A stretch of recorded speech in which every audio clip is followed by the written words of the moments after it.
सरक रहा है और इससे कि भाजपा में हड़कंप मचा हुआ है। हमारा हिंदू धर्म या कोई भी धर्म गलत नहीं होता है। आज की मौजूदा सरकार नफरत फैला रहा है। हमारे प्रधानमंत्री जी बुज़दिली दिखाए हैं, प्रेस के सामने में डरपोकता दिखाए हैं। राहुल गांधी जी जो बोलते हैं कि बोलने की आज़ादी नहीं है, वह बात सच प्रतीत होने लगा है, क्योंकि यही बात जो बाइडेन भी वियतनाम में प्रेस कॉन्फ्रेंस के कल बोले हैं। भारत में अल्पसंख्यकों के साथ दुर्व्यवहार किया जा रहा है तथा यहाँ पर बोलने की आज़ादी पर पाबंदी है, प्रेस की आज़ादी पर पाबंदी है।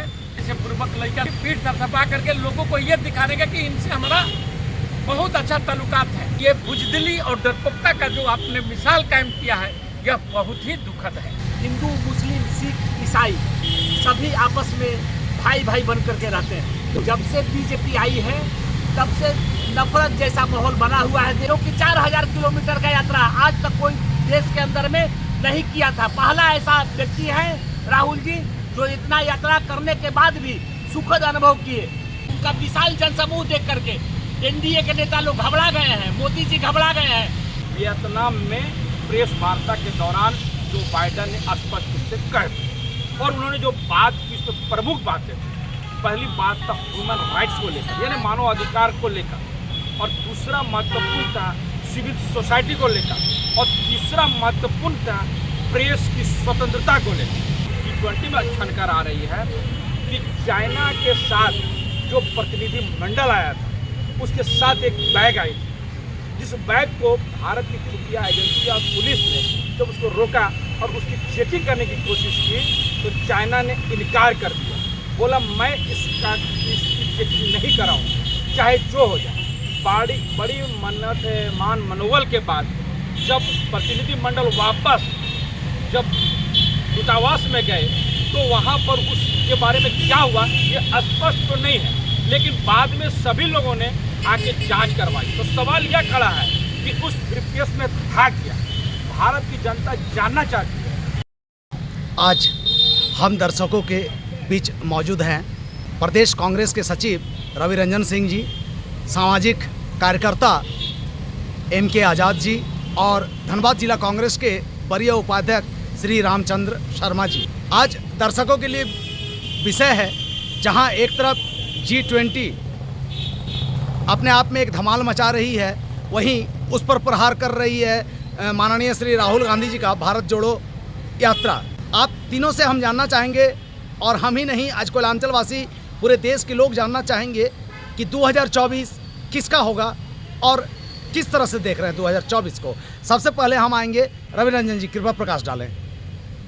देखिए 2024 का चुनाव इंडिया वर्सेस एनडीए का लगभग फाइनल हो चुका है। एक तरफ 38 पार्टी है और एक तरफ में 26 या 28 पार्टी है, लेकिन इस सब में लोगों में जो एक उत्साह है कि राहुल गांधी के लेकर के, कि राहुल गांधी जी जो भारत जोड़ो यात्रा निकाले और लोग पूरे भारत से लोग जो कांग्रेस के तरफ खास करके राहुल गांधी को प्रधानमंत्री का, अगले प्रधानमंत्री के रूप में लोग देखना पसंद कर रहे हैं। और उसी हिसाब से जिस ढंग से राहुल गांधी जी का ग्राफ ऊपर बढ़ रहा है देश में, उसी ढंग से आपका तत्कालीन प्रधानमंत्री नरेंद्र मोदी का ग्राफ नीचे की ओर सरक रहा है और इससे एनडीए में खास करके भाजपा में हड़कंप मचा हुआ है। और हमारे प्रधानमंत्री जी से लेकर के उनके तमाम नेता राहुल गांधी पर हमलावर हुए हैं, लेकिन राहुल गांधी जी का आप देख रहे होंगे कि इन लोगों की किसी भी बातों का बहुत जवाब नहीं दे रहे और अपने शांतिपूर्वक रूप से देश को और इन सांप्रदायिक ताकतों से तथा जो देश में नफरत फैलाया जा रहा है उससे कैसे मिटाया जाएगा, इस पर ही वह हर जगह पर चर्चा कर रहे हैं। आप इसी के दरमियान में आप देखेंगे कि पेरिस में भी राहुल गांधी जी गए और वहाँ पर भी उनसे सनातन पर बात किया गया। वहाँ पर भी वह बहुत अच्छा सुंदर ढंग से लोगों को बताया कि हमारा हिंदू धर्म या कोई भी धर्म गलत नहीं होता है। किसी भी धर्म में हिंसा या नफरत नहीं सिखलाया जाता है, लेकिन आज की मौजूदा सरकार जो एक विशेष समुदाय का प्रतिनिधित्व करने का वो अपना प्रयास करता है और किस ढंग से देश में नफरत फैला रहा है, इस पर वह विस्तृत उस पर चर्चा की है। जिनको देखना हो वह देख सकते हैं, उनका पेरिस का जो प्रेस कॉन्फ्रेंस में किया है या वहाँ पर जो स्टूडेंटों के बीच में लेक्चर दिए और वहाँ लोग जैसे जैसे सवाल जवाब किए और भी बहुत से मैटरों पर जवाब किया। लेकिन सबसे पहले अब आते हैं हम आपको कि प्रधानमंत्री नरेंद्र मोदी जी G20 का यहाँ पर आयोजन करते हैं भारत में, और इस आयोजन में जहाँ भारत के साख बढ़ना चाहिए था, लेकिन इनकी 3-4 गलतियाँ के चलते हर पूरा विश्व जगत में थू हो रहा है। क्योंकि एक तो पहले एक महाशक्ति के रूप में अमेरिका है और उसको यहाँ पर प्रेस कॉन्फ्रेंस नहीं करने देना, सिर्फ इस डर से कि यदि वह जो बाइडेन यदि करते हैं प्रेस कॉन्फ्रेंस तो हमको भी करना पड़ जाएगा। और ये 9.5 साल से हमारे प्रधानमंत्री जी जो एक बुज़दिली दिखाए हैं प्रेस के सामने में, डरपोकता दिखाए हैं, उसको विश्व समुदाय के सामने वह रख दिए हैं। और यह बात राहुल गांधी जी जो बोलते हैं कि बोलने की आज़ादी नहीं है, वह बात सच प्रतीत होने लगा है। क्योंकि यही बात जो बाइडेन भी वियतनाम में प्रेस कॉन्फ्रेंस के कल बोले हैं कि भारत में अल्पसंख्यकों के साथ दुर्व्यवहार किया जा रहा है तथा यहाँ पर बोलने की आज़ादी पर पाबंदी है, प्रेस की आज़ादी पर पाबंदी है। ये बहुत से ऐसे चीज़ों को गिनाए हैं जिससे भारत को जहाँ इस G20 से, अब G20 नहीं बोलिए, इसको G21 बोला जा सकता है क्योंकि साउथ अफ्रीका भी इसका सदस्य बन गया है। तो बताइए कि ये प्रधानमंत्री जी देश का प्रतिनिधित्व कर रहे थे या भाजपा का प्रतिनिधित्व कर रहे थे, ये G20 में आपको सब कुछ सामने देखने को मिला है। वहाँ पर पूरा इवेंट जो चलाया गया है वह सिर्फ प्रधानमंत्री के चेहरा को चमकाने के लिए, चाहे कटआउट हो या और भी अन्य चीज़ें की, हर जगह पर सिर्फ कैमरा प्रधानमंत्री के ही ऊपर केंद्रित रहा है इवेंट में। किसी नेता के बारे में और नेताओं को जा करके अपने को पीठ थपथपा देना जैसे पूर्वक लड़का सब नहीं करता है, वैसे पीठ थपथपा करके लोगों को ये दिखाने का कि इनसे हमारा बहुत अच्छा ताल्लुकात है।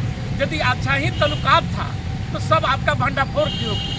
आप जबरदस्ती किसी को गले पर करके पीठ थपथपाने लगिएगा और लोगों को बेवकूफ़ लोगों को जो इनके भक्त है उनको आप समझा सकते हैं कि इनसे बहुत अच्छा है। यदि आप विश्व गुरु बनना चाहते हैं तो विश्व गुरु जैसा कर्तव्य करिए। लेकिन ये बुज़दिली और डरपोकता का जो आपने मिसाल कायम किया है यह बहुत ही दुखद है। बहुत खूब रामचंद्र जी, अब आपके पास आते हैं। आप जिला के वरीय उपाध्यक्ष हैं और बहुत पुराने कांग्रेसी हैं, एक कार्यकर्ता का अनुभव रहा है आपके पास।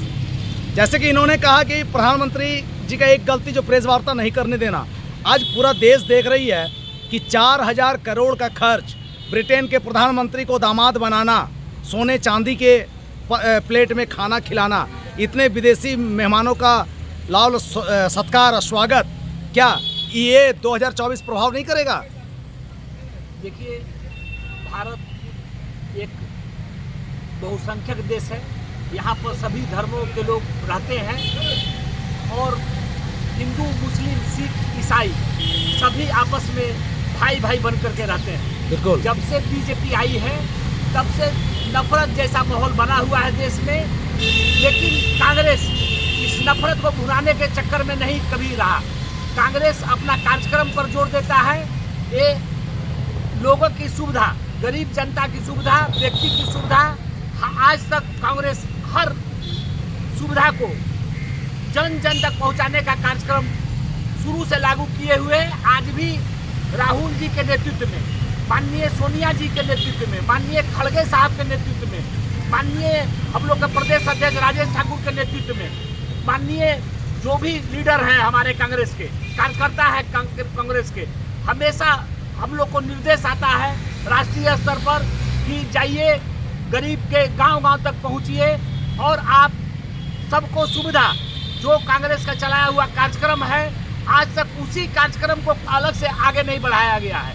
हम लोग का जो कांग्रेस के द्वारा चलाया गया था पंडित नेहरू के समय में, यहाँ खदान का नक्सलाइजेशन हुआ, बैंक का नक्सलाइजेशन हुआ और जो भी कल कारखाना नेहरू जी के समय में बैठा, उसके बाद में मनमोहन सिंह उसको आगे बढ़ाए, सभी नेता कांग्रेस का आगे बढ़ाए। बीच बीच में जो भी दूसरा सरकार आया वो थोड़ा मोड़ा 19-20 ही चलते रहा।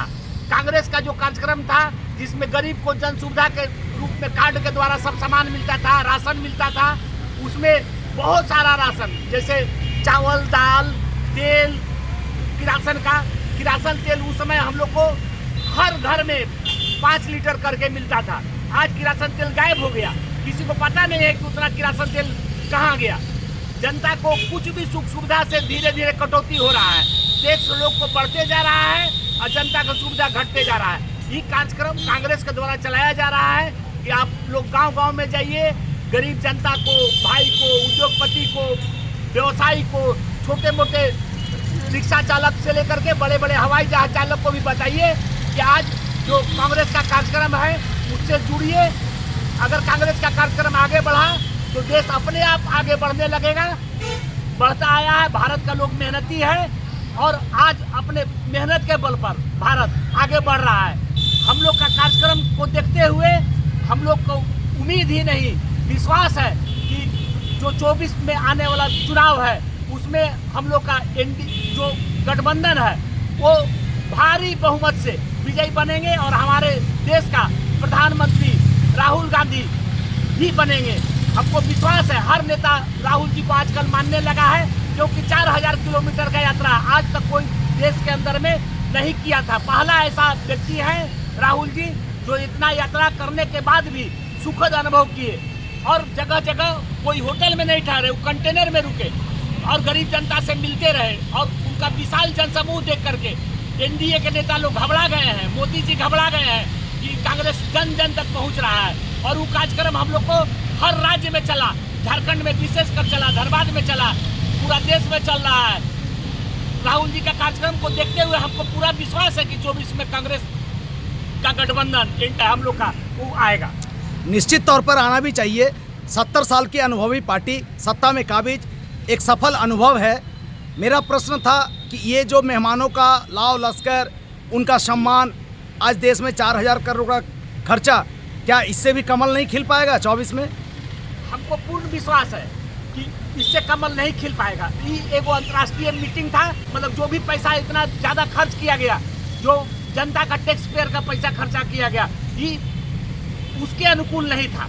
अभी इसको बड़ा बड़ा देश में ही होना चाहिए था, जो प्रमुख देश है। भारत जैसा देश में ऐसा सम्मेलन नहीं होना चाहिए। माने निश्चित है कि राहुल जी का जो भारत जोड़ो यात्रा है, मोहब्बत का बाजार ये जो खोले हैं, उसका लाभ हमारे देश के कांग्रेस को मिलेगा। जी। अब हम आते हैं, एक चेहरा हैं एमके आज़ाद जी, जो अक्सर सामाजिक कार्यों में बढ़ चढ़ कर इनका उपस्थिति रहता है और आज हमारे दर्शकों के बीच हैं। आज़ाद जी बताएंगे कि आप G20 और भारत जोड़ो यात्रा, आप दोनों में 2024 किसका होगा? देखिए, बड़ा महत्वपूर्ण सवालों का जवाब आप मांगना चाह रहे हैं और देश की राजनीति में एक चर्चा का विषय तो जरूर बना हुआ है कि 2024 का चुनाव का ताज किसके सर पर होगा। वॉइस तो सबसे बड़ी बात है, इसके आकलन करने से पहले आप G20 को लेकर सवाल खड़ा किए। बिल्कुल। तो G20 को लेकर जो सवाल खड़ा किए, तो G20 के सफल आयोजन के बाद जो बातें छनकर आ रही हैं वो बड़ा दिलचस्प है, इसको जानने की जरूरत सबको है। जैसे कि जो बाइडेन को क्यों रोका गया था निष्पक्षपातता के बाद प्रेस कॉन्फ्रेंस करने के लिए, यानी साझा प्रेस कॉन्फ्रेंस करने की अनुमति मोदी जी ने क्यों नहीं दी, इसको लेकर भारत की मीडिया ने उस वक्त सवाल क्यों खड़ा नहीं किया। और जब ये कार्यक्रम समाप्त हो गए तो अमेरिका के राष्ट्रीय सुरक्षा सलाहकार ने जब CNN जो अमेरिका के प्रमुख जो न्यूज़ है उसमें जो बातें कही कि अमेरिकी प्रशासन ने भारत से रिक्वेस्ट किया, बार बार किया कि द्विपक्षवार्ता में जो बात सामने आई है वो बात मीडिया को बताया जाना चाहिए, क्योंकि इस बात का डर वर्तमान की मौजूदा सरकार को तो जरूर थी कि हो सके तो बाइडेन इस बात को लेकर सवाल खड़ा करेंगे, तो बात वो हमसे कहे तो फिर भारत में जो G20 का जो डंका पीटने की बात होगी उसको पलटा लग जाएगा। जी हाँ, सिर्फ यही नहीं, लेकिन इसका खुमार, इसका गुब्बार जो है वो वियतनाम में प्रेस वार्ता के दौरान जो बाइडेन ने स्पष्ट रूप से कह दी। और उन्होंने जो बात की, इस पर प्रमुख बातें थी। पहली बात था ह्यूमन राइट्स को लेकर, यानी मानव अधिकार को लेकर, और दूसरा महत्वपूर्ण था सिविल सोसाइटी को लेकर, और तीसरा महत्वपूर्ण था प्रेस की स्वतंत्रता को लेकर। जी हाँ, इसी मुद्दे को लेकर आज पूरे विश्व में भारत की जो पहचान बनी हुई है, यानी स्वतंत्र मीडिया के नहीं रहने से भारत की जो छवि गढ़ी गई है वो बड़ा भयानक और दर्दनाक है, जिससे बचा जाना भारत के लिए अति आवश्यक हो गया। अब रही बात दूसरी, जो बात G20 में छनकर आ रही है कि चाइना के साथ जो प्रतिनिधि मंडल आया था उसके साथ एक बैग आई थी, जिस बैग को भारत की खुफिया एजेंसी और पुलिस ने जब उसको रोका और उसकी चेकिंग करने की कोशिश की तो चाइना ने इनकार कर दिया, बोला मैं इसकी चेकिंग नहीं कराऊंगा चाहे जो हो जाए। बड़ी मन्नत मान मनोबल के बाद जब प्रतिनिधिमंडल वापस जब दूतावास में गए तो वहाँ पर उसके बारे में क्या हुआ ये स्पष्ट तो नहीं है, लेकिन बाद में सभी लोगों ने आके जांच करवाई। तो सवाल यह खड़ा है कि उस ब्रीफकेस में था क्या, भारत की जनता जानना चाहती है। और ये सब कुछ जब कार्यक्रम के दौरान हुआ तो भारतीय मीडिया को इसकी सूचना क्यों नहीं थी? क्या यह डर था कि G20 में परिता लगाने की पूरी प्रयास पहले से कर दी गई है? इससे पहले जब रशिया के राष्ट्रपति नहीं आए, उसके आने की जो संशय बना, उसके बाद शी जिनपिंग का भी जो आने की आशंका ये बढ़ गई, तो लगातार यह कयास लगाने जा रहा था कि भारत की जो डिप्लोमेटिक पॉलिसी है, यानी जो बाहर के विदेशी जो मामले चल रहे हैं वो उस तरह से पुष्ट नहीं हो पाई जिसका डंका भारत की सरकार, मौजूदा सरकार कर रही है। तो ये सारी बातें G20 में छिपाई गई, वो धीरे धीरे उसका परत जो है मेन स्ट्रीम मीडिया में सामने आ रहा है। तो अब चलिए बात करते हैं 2024 को लेकर। तो आपको मैं स्पष्ट बात करता हूँ कि इस वक्त में ये बात स्पष्ट देखा जा सकता है कि इंडिया गठबंधन के बनने के बाद और जिस तरह से इंडिया गठबंधन का नामांकन हुआ और इस सब के बाद जब भारत के प्रधानमंत्री ने इंडिया गठबंधन में के शब्दों को लेकर प्रहार किया, एक बार नहीं लगातार 2 से 3 बार अपने संबोधन में जब इस बात को लाए तो स्पष्ट हो गया कि इंडिया गठबंधन के बनने से निश्चित तौर पर मौजूदा सरकार सत्ते में तो जरूर है, लाख छुपाए सच्चाई छुपती जरूर नहीं। तो यही सब बातों से यह बात स्पष्ट हो रही बात कि जिस तरह से राज्य दर राज्य चुनाव भारतीय जनता पार्टी के हाथों से निकलते चले जा रहे हैं, ये बड़ा प्रतिदिन खड़ा है। क्योंकि याद कीजिए 2014 से लेकर 2019 तक जिस तरह से भारत में नरेंद्र मोदी की पूर्ति बोलते चले गए, उनके एक इशारे में हर कुछ होता चला गया और वही वजह था कि उन्होंने फौरन जो है ना धारा 370 खत्म करने में बिल्कुल नहीं हिचके और बड़े बड़े फैसले उन्होंने ले तो जरूर लिए, चाहे नोटबंदी का मामला हो चाहे तालाबंदी का मामला हो। ये कठोर फैसले वो इसलिए ले पाए क्योंकि उनको लग रहा था कि भारत की जनता उसके साथ है और ये होता हुआ दिख भी रहा। लेकिन अचानक जब राज्य दर राज्य में भारतीय जनता पार्टी के हाथ से उसकी सत्ता जाने लगी, चाहे आप बिहार की बात कीजिए, चाहे आप पश्चिम बंगाल की बात कीजिए और कुछ जहां हम लोग रहते हैं झारखंड की बात कीजिए या उड़ीसा की बात कीजिए,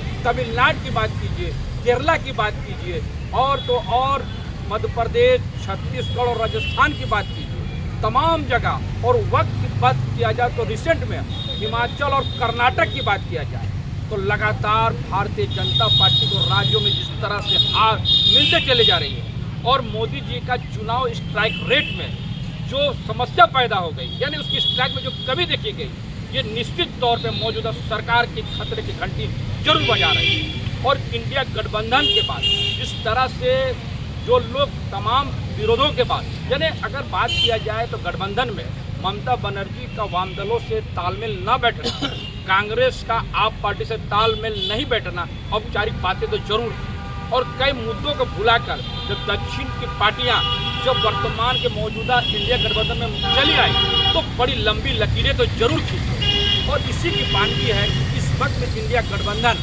मौजूदा सरकार को 2024 में जबरदस्त चुनौती देते हुए नजर आ रही है। चुनाव में क्या होगा ये तो आने वाला वक्त में पता चलेगा, लेकिन रणनीति बता रही है कि जो है। और सबसे बड़ी बात है विधानसभा के जो चुनाव जो नवंबर में और दिसंबर के बीच में होने वाले हैं, उस चुनाव के आंतरिक सर्वे जो है वो भी भारतीय जनता पार्टी की नींद को जरूर खराब कर रही है। ये सारे मुद्दे इस बात की ओर इशारा कर रहा है कि इंडिया गठबंधन की जो 28 हो चुकी है वो मजबूत गठबंधन है और मौजूदा सरकार को 2024 में जबरदस्त चैलेंज तो जरूर करेगी। बहुत सुंदर, बहुत सुंदर। दर्शकों को अच्छा प्रकाश डाला आपने।